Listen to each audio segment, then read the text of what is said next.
Hello, everybody. Welcome to a new episode of the Finance Roundtable podcast. I'm Professor Jacob Gold. I'm Michael Cochell. And I'm Kelvin Gold. Today's episode, we're going to talk about keeping politics out of your portfolio. As we know, we're approaching a presidential election, and I would say tensions are somewhat high out there these days.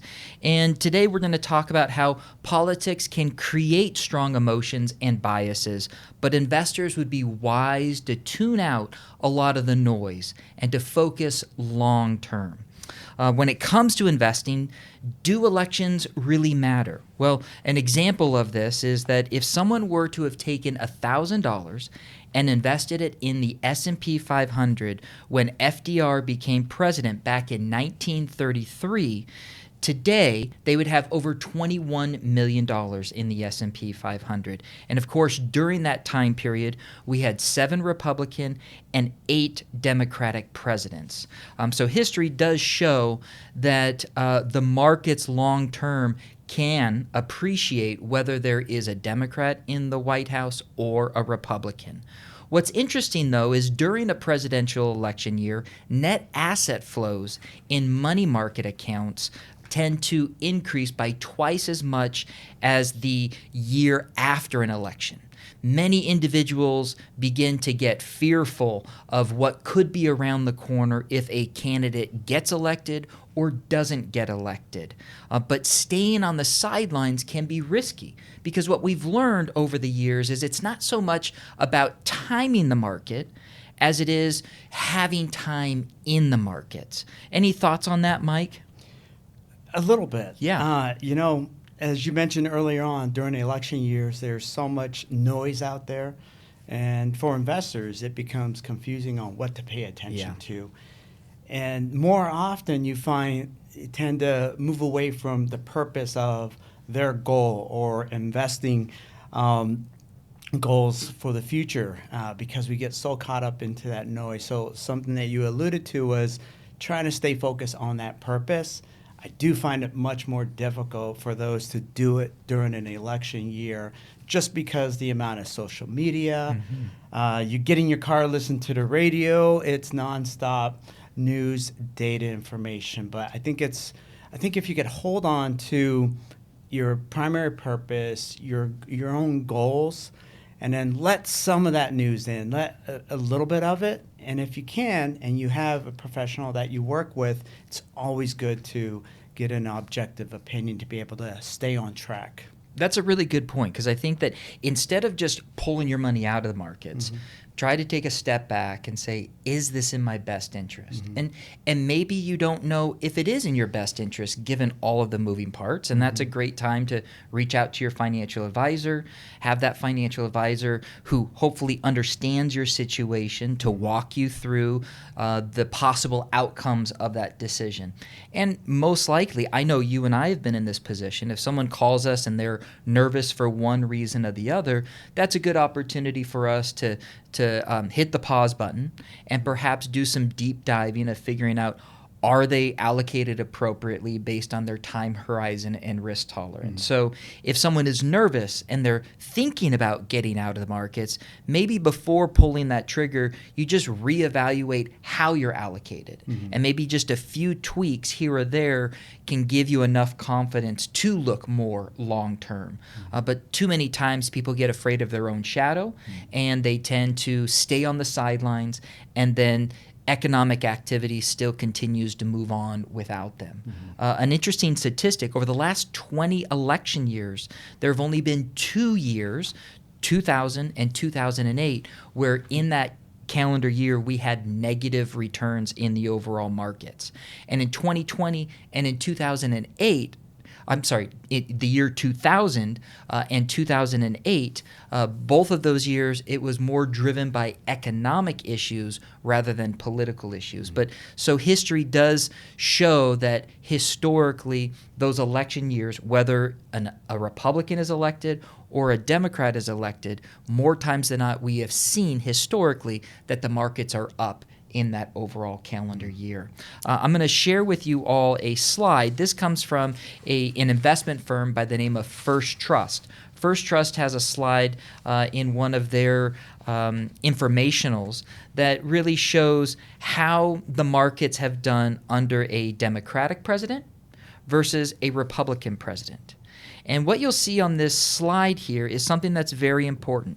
Whether it's a Democratic president or a Republican president, the markets tend to do very well when there is split power within Congress.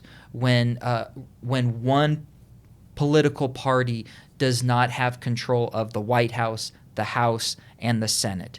And Kelly, why would you think that that would be a scenario where when we would have a split government that economically things could, at least historically, be better than otherwise?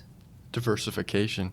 Yeah, right. Different perspectives, right? So if you have one political party that has the majority in the House, the Senate, and the White House, many people might get very nervous that there's going to be new legislation that could change the business cycle, could change the dominance of a certain sector.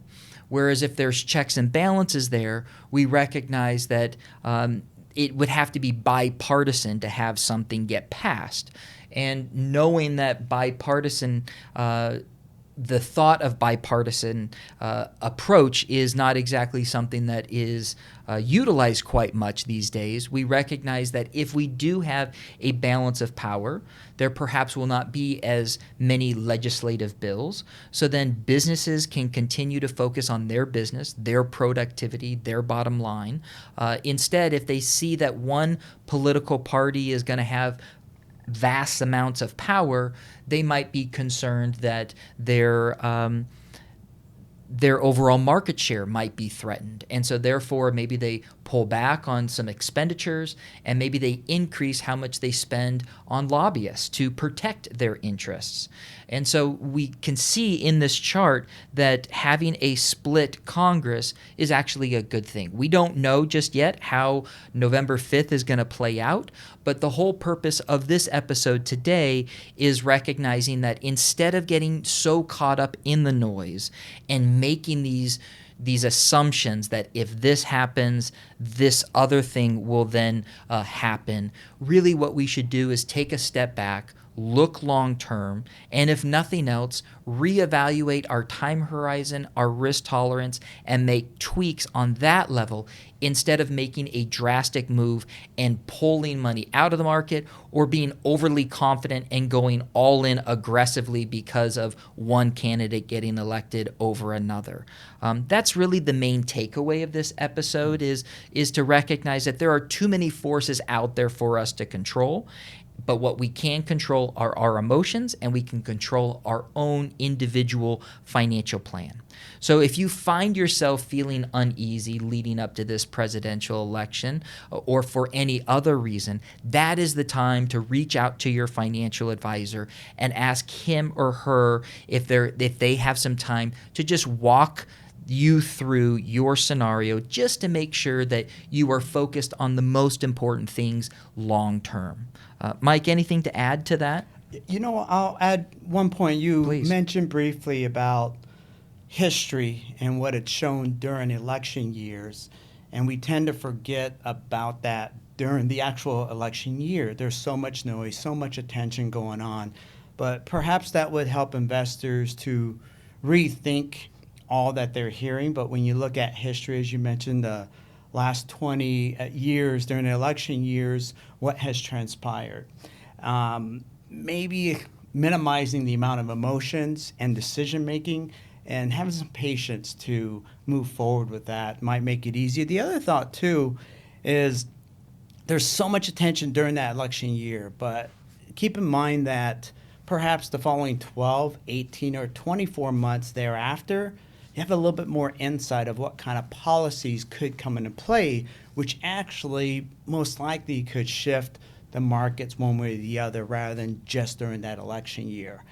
So that's something to be mindful of. I know that's something that we like to pay attention to, not just 2024 and what's going to happen today, because most people are investing for a longer term, and the policies can make a difference on what changes could occur, although we don't know what they will be as of yet. So just something kind of allow investors to think more of a longer term perspective, limiting rash or quick emotional decisions and having more of a thought out plan I think is a good way to think about it. And when you look at history, maybe that helps to ease the emotional strain that some of us may have.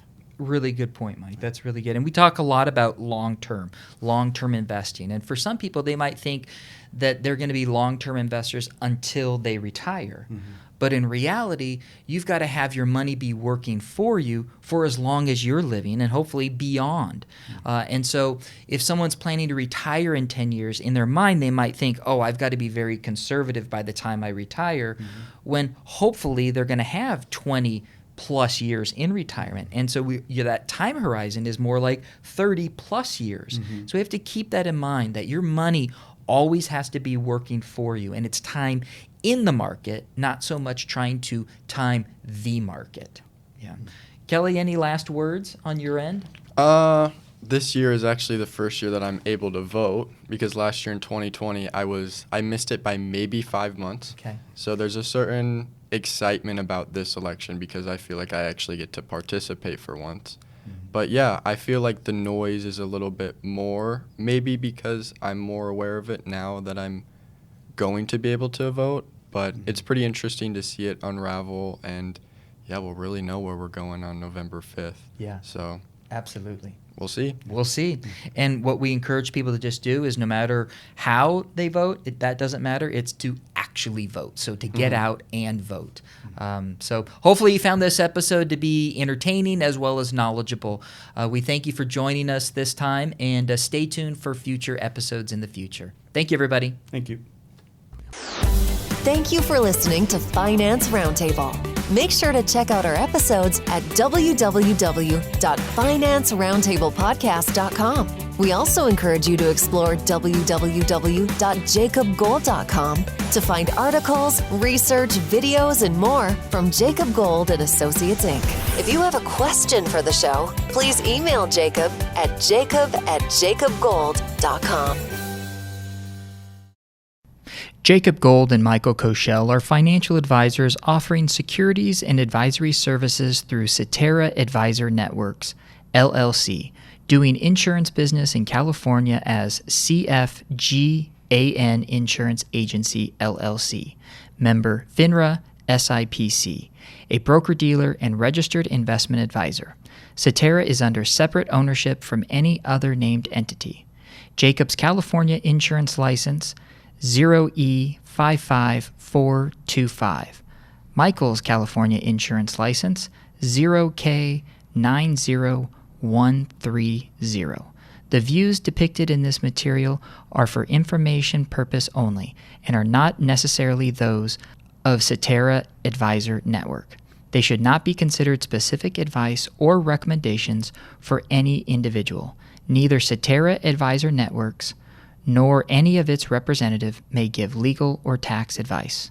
Kelvin Gold is a marketing associate. Registered address is 14850 North Scottsdale Road, Suite 255, Scottsdale, Arizona 85254.